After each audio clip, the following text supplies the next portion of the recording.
এত বড় একটা কেক রেডি করলাম, তাও আবার ২ ঘন্টার মধ্যে। এই জিনিসটা আমার জন্য অনেক বেশি চ্যালেঞ্জিং ছিল, কারণ হচ্ছে এই কেকের অর্ডারটা ছিল আর্জেন্ট অর্ডার। আগের দিন রাতের 12টা বাজে অর্ডার দেয় এবং পরের দিনে অর্ডারটা কেকটা দিতে হবে। তো আমার পরের দিন ছিল 2টা কেকের অর্ডার, ওইগুলোও কাজ শেষ করতে হবে, আবার এটাও নিয়েছিলাম।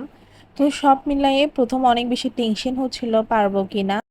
আমার কেকটাও ছিল বড়, এটা কোনো ছোট কেকও ছিল না, এটা একটা 3 পাউন্ডের ভ্যানিলা ফ্লেভারের কেক ছিল। কেকটা ছিল ফুল পিঙ্ক কালারের মধ্যে, কিন্তু আমি এখানে উপরের বলগুলো ইউজ করি রেড কালার। মেনলি আমার কাছে উপরের বলগুলো পিঙ্ক কালার ছিল না, তাই আমি এই কালারটাই দিই এবং ওইটার সাথে আমি মিলানোর জন্য নিচের দিকে যে ফ্লাওয়ারগুলো ইউজ করো ওখানে একটু রেড কালার মিক্স করে দিই। দেখতে খুবই ভালো লাগতেছিল। এই কেকগুলো বাচ্চাদের জন্য একদম পারফেক্ট কেক। আমি এই কেকটা আগে কাস্টমারদেরকে দেখাতে পারিনি, শুধুমাত্র আমার কাছে উপরের